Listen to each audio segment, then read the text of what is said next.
नमस्ते, नमस्कार साथियों, कैसे हैं आप लोग? हम आशा करते हैं आप सकुशल होंगे।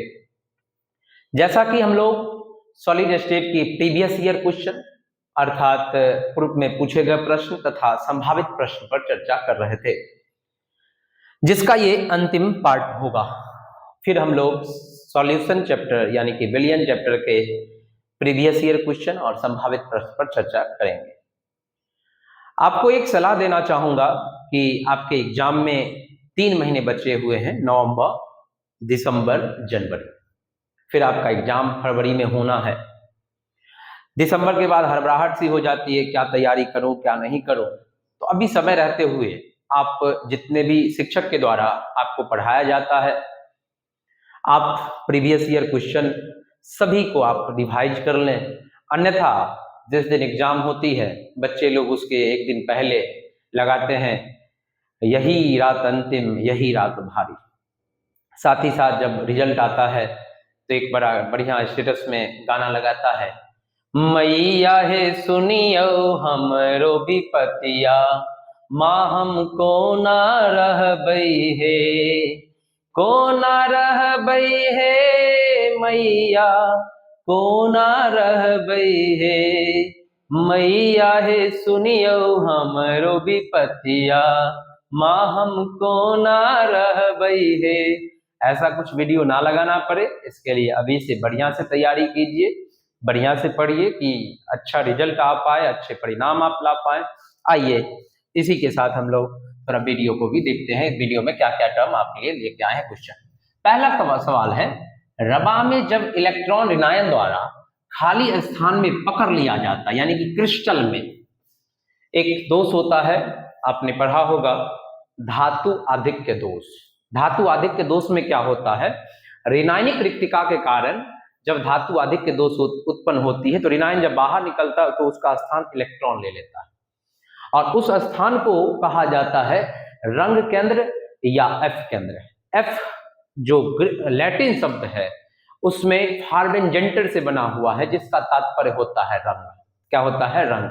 तो उसमें जब इलेक्ट्रॉन जिस स्थान को ग्रहण कर लेता है उस स्थान को कहा जाता है एफ केंद्र।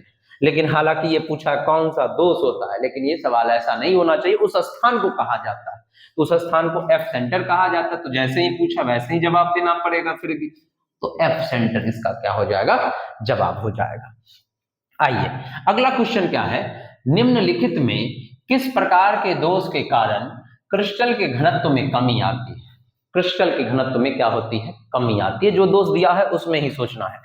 सबसे पहले फ्रेंकेल दोष की बात करें तो फ्रेंकेल दोष में क्या होता है, धनायन या ऋणायन में से जो छोटा होता है वो अपने जालक बिंदु को छोड़कर अंतराकाशीय स्थल में अध्यासित हो जाते हैं। तो जो पार्ट है वो अंदर में ही रह गया। जैसे कोई आपके पास अंदर में आप एक कमरा है, आपके कमरे में कुछ वस्तुएं हैं, उस वस्तु को एक स्थान से उठाकर दूसरे स्थान पर आप रख दो, तो क्या उसके घनत्व में कोई परिवर्तन, उस कमरे के घनत्व में, डेंसिटी में कोई परिवर्तन रहेगा? होगा नहीं। D बराबर M बाई वी, एम भी सेम है, वी भी सेम है, दोनों सेम है, तो उसके क्रिस्टल के घनत्व में कोई असर नहीं पड़ेगा। अर्थात फ्रेंकेल दोष में क्रिस्टल के घनत्व में कमी तो नहीं आती है, तो फ्रेंकेल तो नहीं होगा।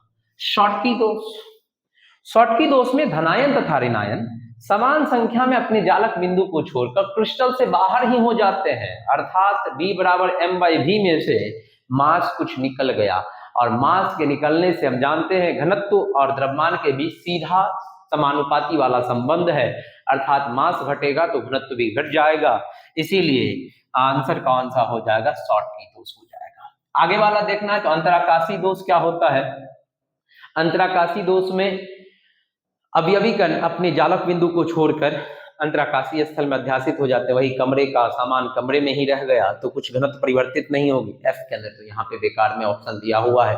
अगला क्वेश्चन क्या है, अगले इन सभी क्वेश्चनों को समझने के लिए आपको साथियों कुछ बातों का ध्यान रखना होगा, कुछ उदाहरणों को ध्यान रखना होगा। तो सबसे पहले ये सवाल देख लेते हैं। क्लास में तो सब डिस्कस बढ़िया से हुआ ही है, सारा चीज लिखाया गया था और आप फिर से उस पर चर्चा भी हो जाएगी। अभी चर्चा कर लेते हैं। निम्नलिखित में कौन धात्विक ठोस है? धात्विक ठोस में आपको याद रखना है जितने भी धातु हैं लोहा, कॉपर, सोडियम, मैग्नीशियम, चांदी, है ना, लोहा, टीना, जितना भी है धातु सब का सब होता है धात्विक ठोस।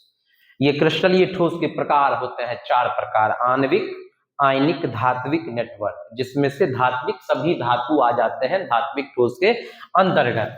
तो इसमें पीतल, पीतल ही तो है धातु, पीतल हो गया। प्लास्टिक, प्लास्टिक तो अक्रिस्टलीय हो गया। ग्रेफाइट नेटवर्क ठोस हो गया।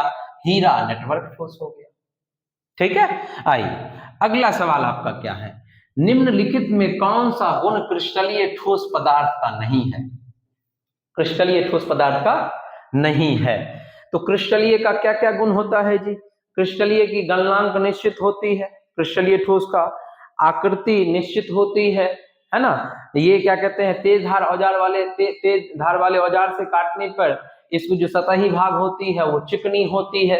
यह विषमदैशिक प्रकृति की होती है, ये दीर्घ परासी होती है। तो कह रहा है नहीं है। तो क्या क्रिस्टलीय ठोस समदैशिक होती है? ना, समदैशिक नहीं होती। अगर ठोस पदार्थ का नहीं है तो समदैशिक गुण जो है वो क्रिस्टलीय ठोस पदार्थ का नहीं है। सुस्पष्ट द्रव्यमांक होती है, एक निश्चित पर वो गलना प्रारंभ कर देता है, निश्चित ज्यामितीय आकृति होती है, उच्च अंतरान्विक बल होती है। इसमें से कौन नहीं है? तो समदैशिक नहीं होता, तो पदार्थ का नहीं, क्रिस्टलीय ठोस पदार्थ का गुण नहीं है समदैशिक, ये होता है विषमदैशिक, सभी दिशाओं में अलग अलग गुणधर्म रखता है ना। अगला सवाल है, निम्नलिखित में से कौन सा संयोजक ठोस है? सह संयोजक ठोस में आपको कुछ उदाहरण जो याद रखने हैं वो है, या नेटवर्क ठोस, उसी को विशाल अणु भी कहा जाता है, उसको ही क्या कहा जाता है? विशाल अणु। उसमें याद रखना हीरा, मोस्ट इंपोर्टेंट, हीरा, graphite, silicon carbide, silicon carbide SiC, quartz SiO2, है ना। तो आपको ये उदाहरण, एल्युमिनियम नाइट्राइड ALN, ये सारे उदाहरण आपको याद रखने हैं। तो यहाँ पे देखो, निम्नलिखित में से कौन सा संयोजक ठोस है? सहसंयोजक लोहा धात्विक है, हीरा नेटवर्क या सहसंयोजक ठोस है, सोडियम क्लोराइड आयनिक है, तांबा धात्विक ठोस है ना। चुटकी में खत्म कर लेंगे हम लोग। हीरा निम्नलिखित में किस प्रकार का रवा है?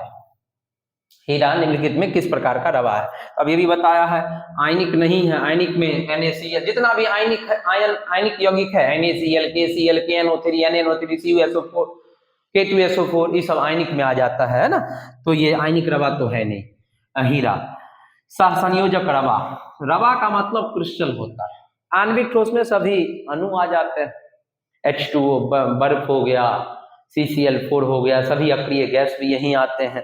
धात्विक में तो सभी धातु आ जाते हैं, है ना। तो इसके साथ, इसी के साथ इस पार्ट का जो ठोस अवस्था था, सॉलिड स्टेट का जो PYQ था, प्रीवियस ईयर क्वेश्चन और संभावित प्रश्न वाला जो बात कर रहे थे, हालांकि बाद में चलकर जब आपका एग्जाम नजदीक होगा तो हम लोग और भी क्वेश्चन PYQ लेके नहीं आएंगे, और भी जो क्वेश्चन मेन होगा उसको हम ऑब्जेक्टिव लेकर आपके सामने आएंगे। सॉलिड स्टेट का ये PYQ सेशन हम लोग का ये पार्ट जो है वो क्या होता है, समाप्त होता है, दी एंड होता है ना, ये समाप्त हो गया आपका। मिलते हैं दोस्तों अगले वीडियो में, जहां पे हम लोग सॉल्यूशन का PYQ और प्रोबेबल क्वेश्चन संभावित प्रश्न करेंगे।